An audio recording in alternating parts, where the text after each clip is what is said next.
মুন্সিগঞ্জ টঙ্গীবাড়িতে পৈতৃক সম্পত্তিতে জোর করে গাছ কাটার অভিযোগ পাওয়া গেছে। এই ঘটনায় সাইদুল ইসলাম অনিম শেখ সহ ৫ জন আহত হয়েছেন। পরে আহতদের উদ্ধার করে টঙ্গীবাড়ি স্বাস্থ্য কমপ্লেক্সে নেওয়া হয়। এই ঘটনায় সাত্তার শেখ বাদী হয়ে টঙ্গীবাড়ি থানায় একটি অভিযোগ দায়ের করেন। জানা গেছে, টঙ্গীবাড়ি উপজেলার দক্ষিণ পাইকপাড়া গ্রামের মৃত মনু মিয়া শেখের ছেলে জাব্বার শেখের সাথে সাত্তার শেখের বিরোধ চলে আসছিল। এ বিষয়ে সাত্তার শেখ জানান, আমাদের না জানিয়ে পৈতৃক মালিকানাধীন সম্পত্তির উপর কদবেল গাছ থেকে ৩,০০০ টাকার কদবেল বিক্রি করে এবং কদবেল গাছের ডাল কেটে ফেলে জব্বার শেখ। গাছটি কাটতে বাধা দেওয়ায় আসামিরা ক্ষিপ্ত হয়ে আমাদের উপর হামলা করে।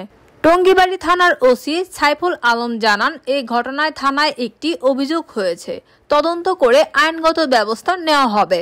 আব্দুল সাত্তার, আমার আব্বার নাম আব্দুল মনু মিয়া শেখ।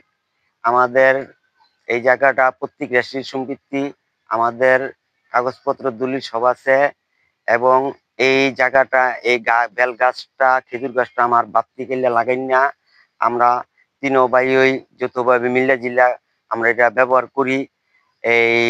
এই বেল গাছটার বেল হইলে আমরা এলাকার মানুষজন লই আমরা খাই, এলাকার মানুষজনও খায়। এই বেল গাছটা কালকা পরশু দিনকে ৩,০০০ টাকার বেল বেচছে।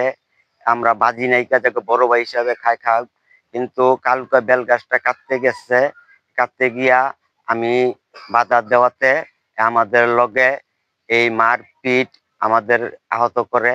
আমরা এই ভাইয়েরা বা আমার ছেলে মার খাইছি, আমার ভাই বেটা মার খাইছি, আমার ভাই মার খাইছি, আমি মার খাইছি।